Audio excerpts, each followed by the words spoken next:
Hello dear friends. आप सभी का आपके अपने YouTube channel learn with Pri Chaudhary पर स्वागत है। उम्मीद करते हैं आप सभी स्वस्थ होंगे। तो हम पढ़ रहे थे फिजिक्स, और फिजिक्स के अंदर हमने शुरुआत कर रखी थी सेकंड सेमेस्टर के ओसिलेशन एंड वेव, यानी फर्स्ट पेपर है आपका ओसिलेशन एंड वेव, दोलन और तरंगे। और दोलन और तरंगे, इसमें हमने फर्स्ट यूनिट की शुरुआत कर रखी थी। ये अपने को पता ही है कि प्रत्येक पेपर के अंदर 5 यूनिट है। प्रत्येक पेपर के अंदर 5 यूनिट है और पांचों यूनिट क्या है, कुल एक यूनिट 8 नंबर की है, टोटल आपके 40 नंबर की है। तो बात करते हैं हम फर्स्ट यूनिट के अंदर कहां तक पढ़ लिया था हमने। लास्ट हमने बात की थी आवर्तकाल की। और आवर्तकाल मैं बता देता हूं आपको क्या होता है कि अगर कोई कण है अपनी गति प्रारंभ करता है कोई माध्य स्थिति के इर्द गिर्द, जब वह पुनः अपनी प्रारंभिक अवस्था में वापस आ जाए, और वापस आने में जितना समय लेता है, शुरुआत से अपनी प्रारंभिक अवस्था में पुनः वापस आने में जितना टाइम लेगा, वो टाइम क्या कहलाता है, आपका आवर्तकाल कहलाता है। और आवर्तकाल हमने देख लिया था। ठीक है। अब बात करेंगे हम दोलक की स्थितिज ऊर्जा, पोटेंशियल एनर्जी की बात करेंगे। ठीक है। तो देखते हैं। अब देखो कि पोटेंशियल एनर्जी क्या होती है, ये हम पढ़ते आए हैं कि पोटेंशियल एनर्जी यानी स्थितिज ऊर्जा, कि जब कोई कण है, आप उस पे क्या है, उसको मोशन कराने के लिए आप क्या है, उस पे बल लगाते हो। बल लगाते हो तो बल लगा के उसमें थोड़ा सा डिस्प्लेसमेंट करते हो। तो डिस्प्लेसमेंट करते ही जितना आपने बल लगाया और डिस्प्लेसमेंट किया, उसके विरुद्ध उसको क्या है, अपने को कार्य करना पड़ा। उसको विस्थापित करने के लिए कार्य करना पड़ा। वो कार्य ही क्या है, उसकी स्थितिज ऊर्जा के रूप में क्या हो जाता है, संचित हो जाता है। तो देखो कि दोलक को अपनी मध्य स्थिति से प्रत्यानयन बल के विरुद्ध विस्थापित करने में किया गया कार्य दोलक की स्थितिज ऊर्जा के तुल्य होता है, या स्थितिज ऊर्जा के रूप में संचित हो जाता है। अब हम इसको ड्राइव करेंगे, निकालेंगे कि क्या आएगी पोटेंशियल एनर्जी। यदि दोलक को dx विस्थापन देने के लिए अपने को F बल लगाना पड़े, मान लो F बल लगाना पड़े, तो द्वारा F बल द्वारा किया गया कार्य कितना आएगा, dw equal to F dot dx आ जाएगा। अब अपने को पता है कि F का मान क्या होता है।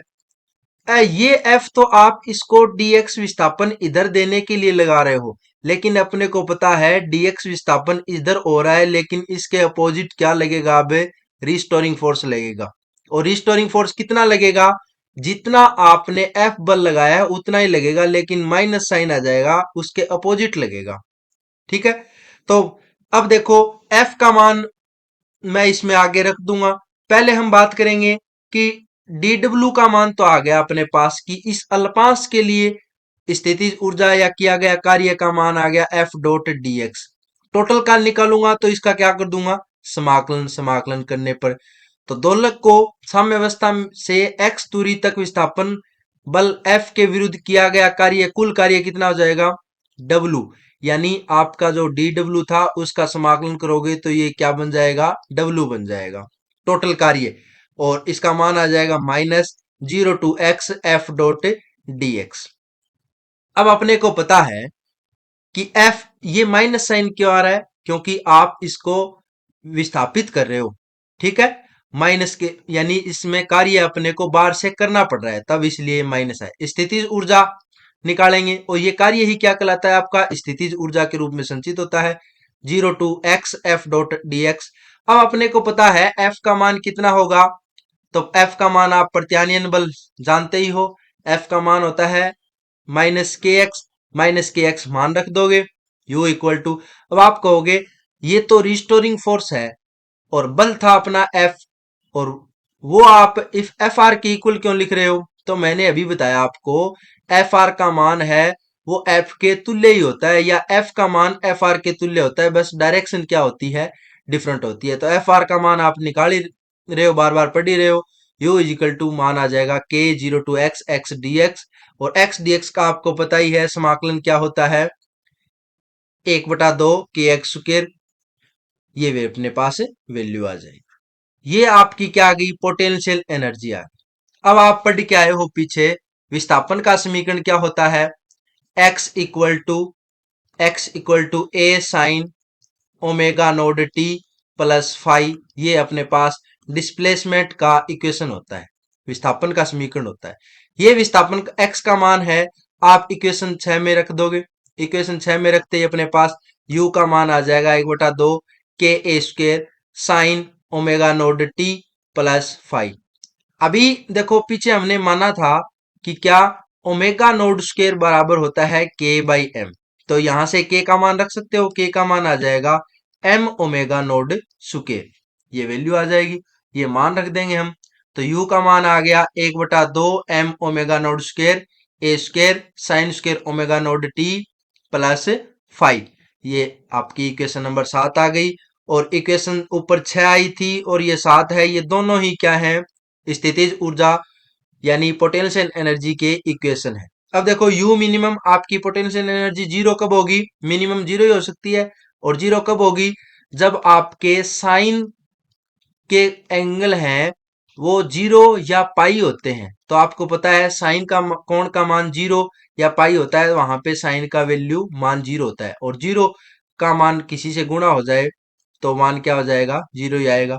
मैक्सिमम कब आएगा, जब साइन का मान वन बन जाए, मैक्सिमम हो जाए। साइन का मान मैक्सिमम होता है वन, और वो आपको पता है साइन का मान मैक्सिमम कहाँ पे होता है, पाई बाई टू पे होता है।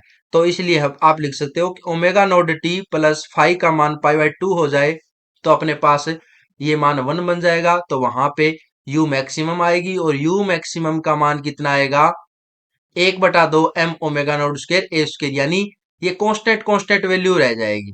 बाकी आगे वाला मान क्या है आपका, वन बन जाएगा। अब देखो माध्य स्थिति ऊर्जा की बात करें, माध्य आप पढ़ते आए हो औसत। तो औसत क्या होता है, राशियों का योग बटे राशियों की संख्या। तो औसत का साइन ये होता है, या ऊपर बार लगा देते हैं। अब देखो एक चक्कर के अंदर आपको क्या है, मध्य स्थिति ऊर्जा ज्ञात करनी है, तो आपका चक्कर में टाइम ये हो जाएगा। और एक चक्कर में जो उसकी टोटल स्थिति ऊर्जा होती है, जीरो से टी यू डी टी, ये वैल्यू रख देंगे तो अपने पास इसका औसत आ जाएगा या माध्य आ जाएगा। तो वन बाई टी, जीरो से टी, यू का मान अभी आप निकाल के आए हो एक बटा दो M omega naught square A square sine square omega naught T plus five D T. अब देखो एक वैल्यू बताऊं मैं आपको, साइन स्क्वायर थीटा या कोस स्क्वायर थीटा हो, इनके औसत एवरेज मान पूछ लेना तो अपने को एक बटा दो आता है, आपको इसको सोल्व करने की आवश्यकता ही नहीं है। अगर कहीं पे साइन थीटा हो या कोस थीटा हो, तब इनका एवरेज पूछ लेना अलग अलग, तो इसका मान क्या आता है, जीरो। अगर इनकी स्क्वायर है, तो अगर आपसे मान पूछ रहा है तो आपका मान आएगा वन बाई टू, दोनों का ही वन बाई टू आता है। ये मैंने आपको शॉर्टकट बताया है। बाकी अगर आप इसको सोल्व करना चाहो ना, तो आप ये फॉर्मूला लगा सकते हो, क्योंकि साइन स्क्वायर थीटा है, इसका सीधा समाकलन नहीं होता है। आप करोगे, आप कोस टू थीटा फॉर्मूला लगाओ। कोस टू थीटा का फॉर्मूला क्या होता है, one minus two sign square theta by, ये टू थीटा होता है, हाफ एंगल में फॉर्मूला होता है ये। यहां से साइन स्क्वायर थीटा का फॉर्मूला बनाओगे तो ये फॉर्मूला बन जाएगा one minus cos two theta बटे टू। ये आपको लिखना पड़ेगा, फिर इसका समाकलन करना पड़ेगा, आगे वाले का मान जीरो हो जाएगा, ये वन बाई टू रहेगा। तो वन बाई टू रहेगा इंटू डी टी आ जाएगा, इसलिए मान आपका, ये मैंने शॉर्टकट बता दिया है आपको, ठीक है।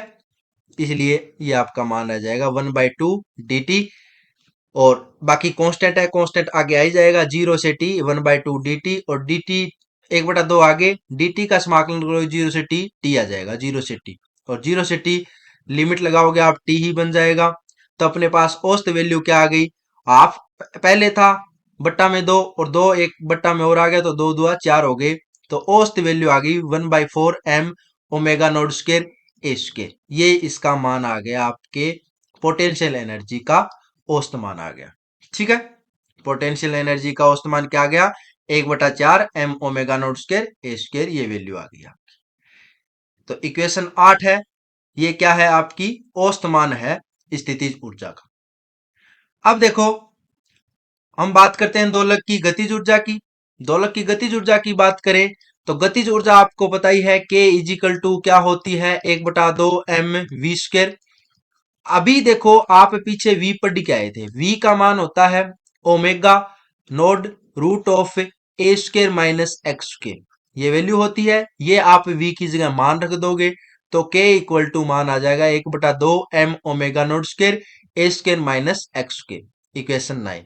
अब देखो x का मान स्क्वेयर करेंगे तो देखो ओमेगा नोड स्क्वेयर और ये रूट हट जाएगा, इसलिए इसमें समीकरण में रूट हटा रखा है। एक्स का मान क्या होता है, विस्थापन समीकरण हम पढ़ के आए हैं, A sine omega naught T plus five. ये मान रख दोगे एक्स की जगह तो के का मान आ जाएगा K equal to m/2 omega naught square. M ये आगे लिख दिया है, 1/2 लिखो तो एम लिख दोगे, वरना ये एम कट जाएगा क्योंकि एक बार ही आएगा M. Omega naught square a² minus a² sine square omega naught T plus five. देखो दोनों में ही क्या है, a² आ रहा है, a² बाहर आ जाएगा, कॉमन आ जाएगा, 1 minus sine square omega naught T plus five. और आपको पता है sign square x plus cos square x, यानी एंगल कौन सा ही हो दोनों का मान 1 होता है, तो cos square X equal to हो जाएगा 1 माइनस साइन स्क्वेयर एक्स। यही फॉर्मूला बन रहा है, तो इसको कोस स्क्वेयर लिख दोगे आप तो k equal to m/2 omega naught square a² cos square omega naught T plus five. देखो बाकी सारी चीज सेम आ रही है, एक ही चीज आपको डिफरेंस देखने को मिला होगा इसमें। इसमें तो एंगल में आ रहा है कोस स्क्वेयर और आपके पोटेंशियल एनर्जी में आया था साइन स्क्वेयर। ठीक है, समीकरण 10 है, ये क्या है, दोलक की गतिज ऊर्जा को बताती है। 9 है, वो भी क्या है, गतिज ऊर्जा है। काइनेटिक एनर्जी मिनिमम कहां पे होगी, मिनिमम होगी आपको पता है कि कोस स्क्वेयर का मान है, तो कोस का मान अगर ये जीरो हो जाए तो आपके क्या है, काइनेटिक एनर्जी मिनिमम जीरो हो जाएगी। और कोस का मान जीरो कहां पे होता है, आपको पता है जीरो पे इसका मान 1 होता है, और पाई पे मान भी क्या है, -1 होता है। लेकिन अगर आपका π/2 आ जाए ना, 90 आ जाए कोस, तो कोस 90 पे इसका मान, कोस का मान जीरो होता है। इसलिए आप क्या कह सकते हैं, omega naught T plus five का मान अगर π/2 होगा तो वहां पे के मिनिमम आएगा और के मिनिमम की वैल्यू आएगी जीरो। के मैक्सिमम कहां पे आएगा, जब आपका क्या है, इसका मान क्या हो जाए, 1 बन जाए। और 1 कहां पे होगा, अभी मैंने बताया है कि जीरो और पाई पे कोस का मान होता है, एंगल का मान होता है, वो मान आपका 1 होता है। तो के मैक्सिमम हो जाएगा 1/2 m omega naught square A square. देखो एक चीज है, इनके मैक्सिमम मान के मैक्सिमम ले लो या यू मैक्सिमम ले लो, दोनों की वैल्यू सेम आएगी, 1/2 m omega naught square A square. और यू मैक्सिमम का मान भी आएगा 1/2 m omega naught square A square.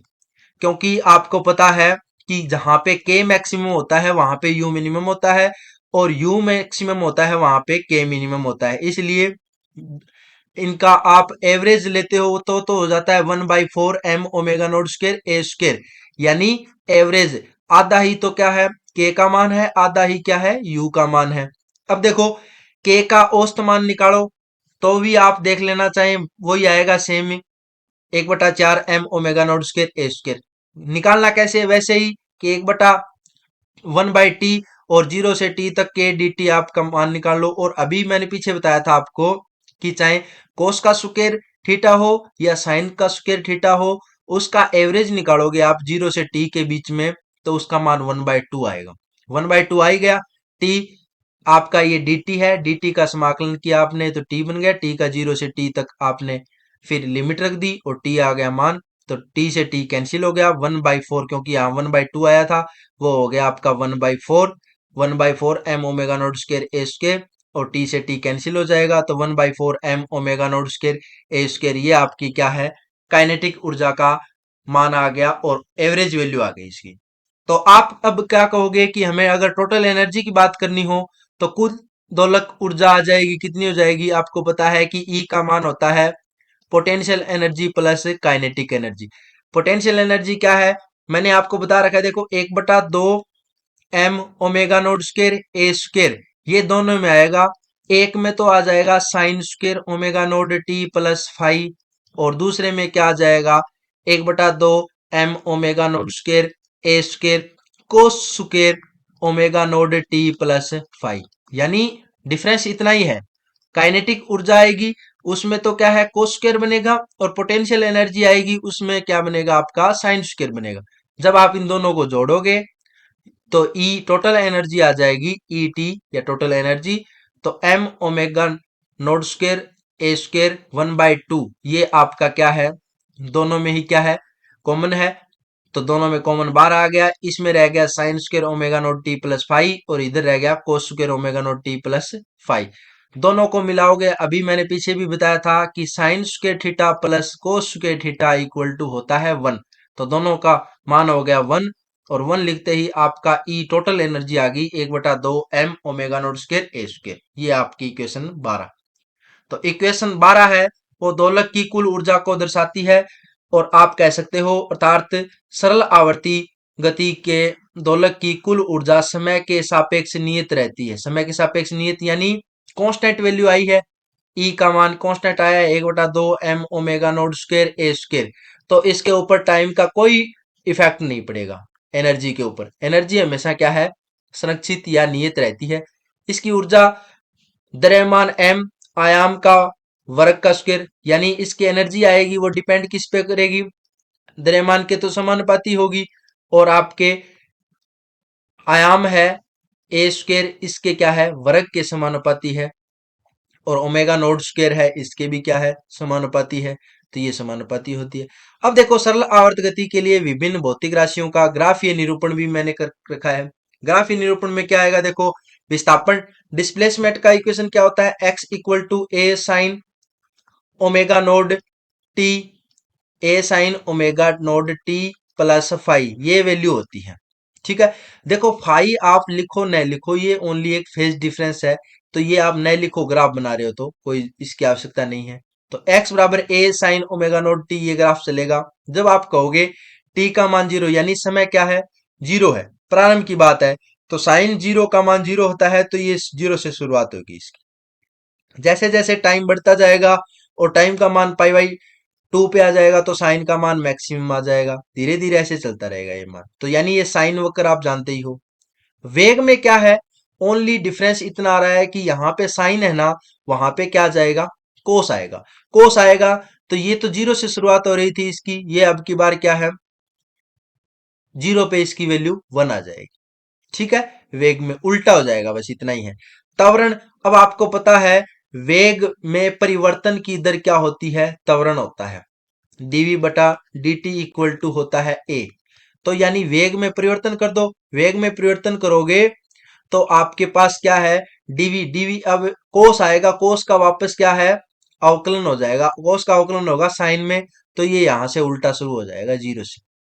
ठीक है, या आप सीधा कह सकते हो कि x डिस्प्लेसमेंट का है, इसका दो बार अवकलन कर दो, दो बार अवकलन करोगे तो साइन का एक बार अवकलन क्या होगा कोस, और कोस का दोबारा साइन में हुआ तो ये साइन में भी आ जाएगा, लेकिन साइन में आएगा लेकिन उल्टा आएगा माइनस का है, तो इसलिए नीचे से शुरुआत होगी। बल, बल के लिए बात करो तो F equal to M A, जो ए का त्वरण का ही ग्राफ होता है वही एफ का आएगा, बल का आएगा, फोर्स का आएगा, तो आपका यही सेम आ जाएगा। ठीक है, यू स्थितिज ऊर्जा की बात करोगे, स्थितिज ऊर्जा की बात करोगे तो अभी आप पढ़ के आए हो कि स्थितिज ऊर्जा यू ई है, पोटेंशियल एनर्जी है, उसका मान क्या आता है 1/2 M omega naught square A square, और sign square omega naught T plus five. Five का मैंने बताई दिया आपको, ले न ले कोई मतलब वाली बात नहीं है, इसका ग्राफ आएगा तो आपको पता है देखो कि साइन ओमेगा नोड टी सुकेर है, साइन सुकेर है, तो साइन सुकेर का मान आप लोगे जीरो से शुरुआत करोगे, यानी ये सीधा आएगा कि जीरो है, जीरो के बाद वन ही होगा वैल्यू, वन है फिर वापस जीरो, यानी नेगेटिव में नहीं आएगा, नीचे की ओर नहीं मान नहीं चलेंगे, ओनली पॉजिटिव पॉजिटिव मान चलेगा। वरना तो साइन का वक्र क्या होता है, एक बार पॉजिटिव एक बार नेगेटिव, एक बार पॉजिटिव एक बार नेगेटिव, यहाँ पे सुकेर हो गया तो ये पॉजिटिव वाला तो आएगा ही आएगा, अब ये वापस डिक्रीजिंग वाला आ जाएगा, ये कि नेगेटिव वाला ये नहीं आएगा, फिर ये वापस ऊपर ही आ जाएगा, ऐसे ग्राफ बनेंगे इसके, यही मैंने बना रखे हैं। और गतिज ऊर्जा का क्या आएगा, साइन स्क्वायर है, उसमें आपको पता है कि काइनेटिक एनर्जी होती है, काइनेटिक एनर्जी में क्या हो जाएगा के ई, आपको पता है हमने इक्वेशन लिखी थी 1/2 M omega naught square A square cos square बनता है, cos square omega naught T plus phi. यानी यहाँ पे तो साइन वक्र था, यहाँ पे कोस है, यानी साइन वाले का उल्टा। तो लेकिन नेगेटिव वैल्यू आएगी नहीं, पता है आपको, क्योंकि कोस का स्क्वायर है। तो आप कहोगे कि ये मैक्सिमम, मैक्सिमम से शुरुआत होगी, फिर ये जीरो की ओर जाएगा, फिर वे वापस वन पे आ जाएगा, फिर जीरो पे, ऐसे चलता रहेगा। ये मैंने आपको ग्राफ बता दिए हैं। अब है आवर्ती दोलकों के कुछ हम बात करते हैं आवर्ती दोलकों के कुछ एक एग्जाम्पल की। तो बात करते हैं, पहला है क्षैतिज स्प्रिंग से जुड़े द्रव्यमान का दोलन। यानी कोई स्प्रिंग है क्षैतिज और उससे कोई द्रव्यमान जुड़ा हुआ है और उसके दोलन की बात करते हैं। अब आप कहोगे इसमें एक्स डिस्प्लेसमेंट करा रहे हैं बल लगा के, तो इसमें क्या है, एक रिस्टोरिंग फोर्स लगेगा एफ आर, जो क्या है इसकी गति का विरोध करेगा या इसको मध्य स्थिति में लाने का प्रयास करेगा। और उसका मान आपको पता ही है, एफ आर का मान होता है माइनस के एक्स। यानी एक्स के क्या होता है, एफ का मान समानुपाती होता है माइनस एक्स के, और एफ का मान आप निकालोगे, ये समानुपाती नेता घटाओगे तो के एक्स ये वैल्यू आ जाएगी।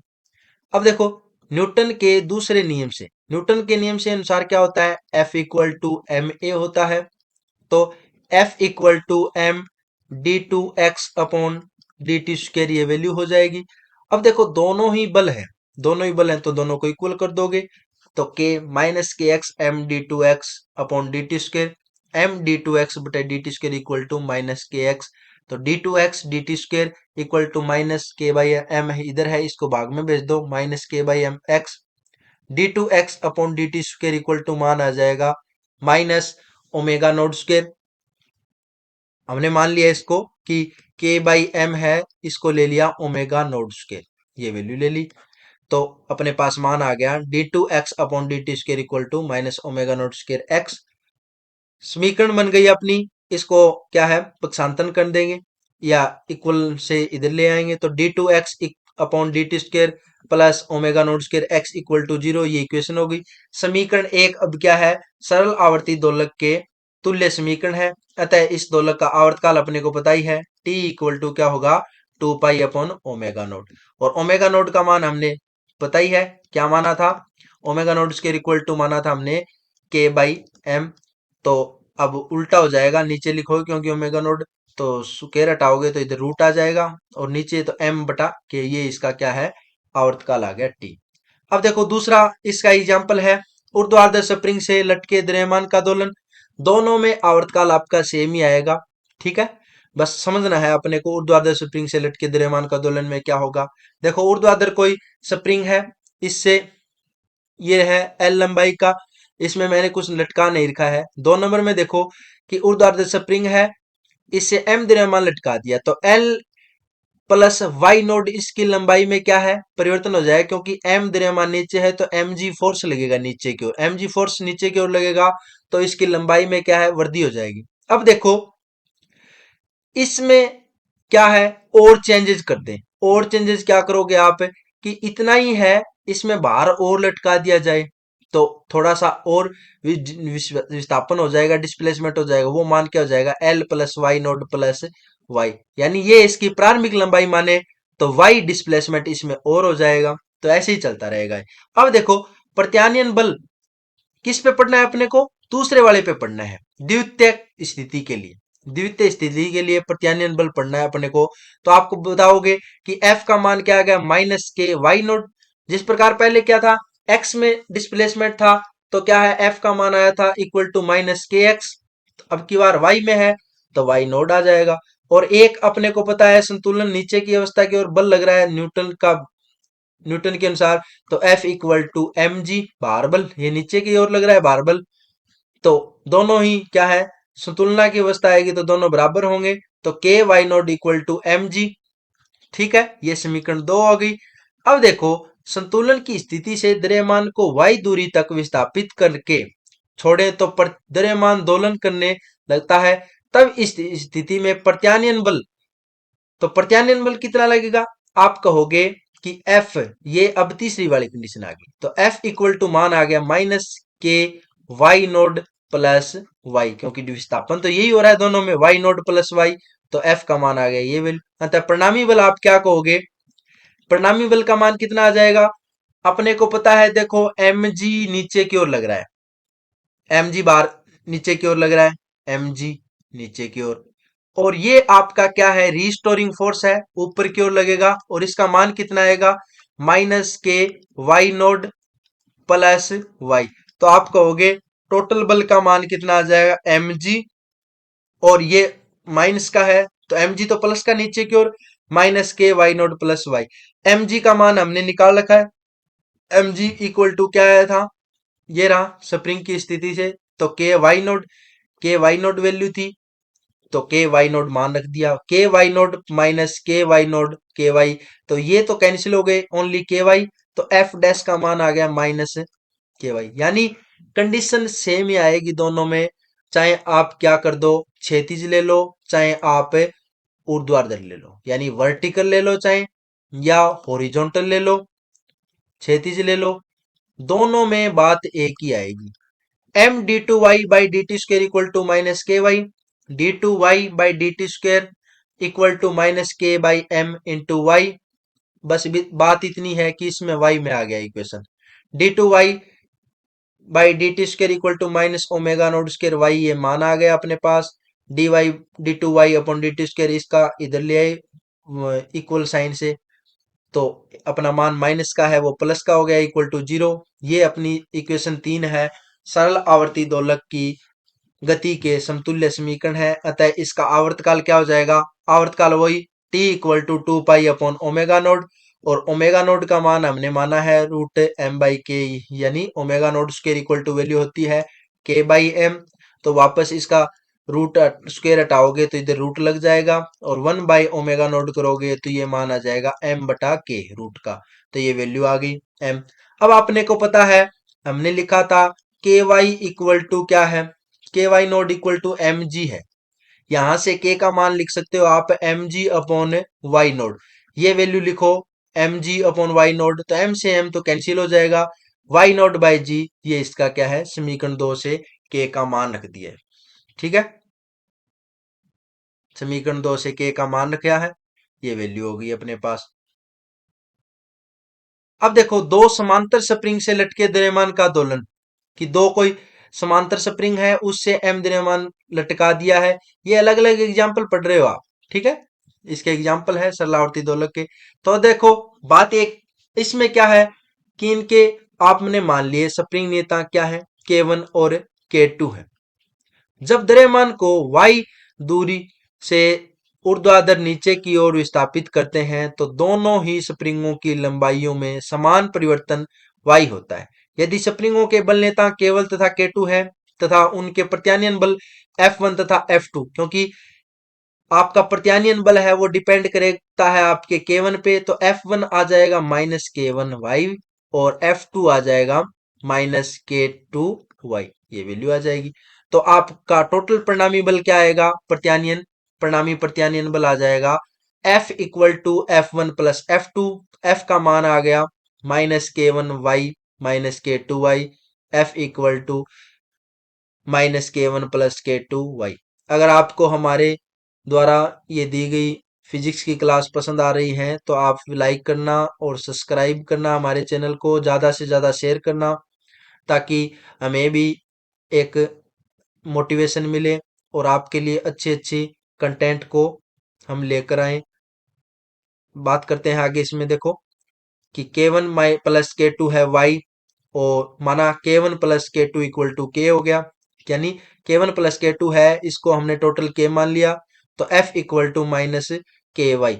मैं थोड़ा स्पीड से चल रहा हूँ क्योंकि आपके नज़दीक ही है एग्जाम, तो हमें एग्जाम से पहले पहले अपना सिलेबस है वो पूरा का पूरा क्या है, कवर करना है, क्योंकि मैंने आपसे कहा है तो हम करवाएंगे भी। और लगातार आप हमारे क्लासेस के माध्यम से, आप चैनल के माध्यम से हमसे जुड़े रहना, ताकि आपको लगातार हमारी क्लासें हैं मिलती रहें और आपको इसका बेनिफिट मिले। तो एम एफ इक्वल टू मान आ गया माइनस के वाई, और एम एफ इक्वल टू आप जानते हो एम ए होता है न्यूटन के अनुसार, तो M A equal to minus K Y, तो एम ए का मान D two Y upon D T square हो जाएगा equal to minus K Y, D two Y by D T, M को इधर बटा में भेज देंगे, minus K by M into Y, D two Y by D T square equal to value आ जाएगी, इसको हमने ओमेगा नोड स्क्वेयर मान लिया है, बार बार ही मान रहे हैं इसको के बाई एम को, तो ये कोई इशू है ही नहीं, इसमें समझने वाली बात ही नहीं है क्योंकि इसको मान ही रहे हैं अपन। D two Y by D T square equal plus omega naught square Y equal to zero, और यहाँ पे आवर्तकाल क्या हो जाएगा, अब आपका T equal to two pi by omega naught होता है, तो ओमेगा नोड का मान रखोगे वही, इधर स्क्वेयर है ये हटाओगे तो ओमेगा नोड का मान आ जाएगा रूट के बाई एम, बट्टा में है तो एम, ये आ जाएगा टी का मान आ जाएगा two pi into root M बटा के, ये वैल्यू आ गई। अब देखो के का मान आपने क्या माना था, K equal to K one plus K two, ये वैल्यू थी, तो आपके पास टी का मान आ गया two pi root M upon K one plus K two. मतलब क्या हुआ कि अगर दो अलग अलग सप्री नेता के वन के टू के समांतर हैं तो उनमें क्या है, समांतर पैरेलल है तो उसका ये स्प्रिंग नियतांक है वो जुड़ जाता है, के equal to K one plus K to. और अगर आपका श्रेणी क्रम में होगा तो उसमें क्या है, समांतर क्रम वाली फॉर्मेशन आएगी। तो अब देखो नेक्स्ट है श्रेणी क्रम से जुड़े दो स्प्रिंगों से लटके द्रव्यमान का दोलन, यानी दो स्प्रिंग है वो अब की बार क्या है, श्रेणी क्रम में लटका दिए, श्रेणी क्रम में लटका दिए तो इनका स्प्रिंग नियतांक के वन और के टू है, ये ए तक बिंदु है, ये ए क्या है, इसका जॉइंट बिंदु है, यानी बीच में इसको जोड़ रखा है। अब देखो मान लिया हमने चित्रानुसार द्रव्यमान को y दूरी विस्थापित करने से दोनों स्प्रिंगों में समान प्रत्यानयन बल उत्पन्न होते हैं, परंतु माना कि विस्थापन अलग अलग है। अलग अलग विस्थापन क्यों होंगे, क्योंकि स्प्रिंग भी अलग अलग ही है। अब की बार स्प्रिंग अलग अलग है और ए स्प्रिंग नियतांक अलग अलग है और आपस में जुड़े हुए हैं, तो जिस पे ज्यादा भार लगेगा उस पे क्या है, विस्थापन अलग अलग आएगा दोनों में। दोनों स्प्रिंगों के विस्थापन क्रमशः y1 व y2 है, अतः कुल विस्थापन क्या आ जाएगा, y equal to y1 plus y2। अब देखो यदि प्रभावी बल नियतांक k हो, प्रभावी बल नियतांक k हो वो निकालना है अपने को, तो हमें पता है कि F इक्वल टू मान आ गया माइनस के वाई। अब आप कहोगे अलग अलग F1 का मान कितना आ गया, माइनस के वन वाई वन, और F2 का मान आ गया minus K two Y two. Y equal to आपको पता है क्या होता है, माइनस एफ बाई के, यहां से आ जाएगा Y equal to minus F by K. तो इसी प्रकार वाई वन इक्वल टू मान आ जाए, देखो ये F1 F2 नहीं होगा, ये दोनों में क्या है, बल का मान सेम ही रहेगा, ठीक है। तो बल का मान सेम ही रहेगा, F equal to minus K Y, और F का मान आ गया माइनस के वन वाई वन, F का मान minus K two Y to, क्योंकि आपका नीचे की ओर आपने लटका रखा है ना mg, तो mg इक्वल टू एफ, ये अलग अलग नहीं है, ये सभी पर क्या है, F बल ही लग रहा है, सेम ही लग रहा है।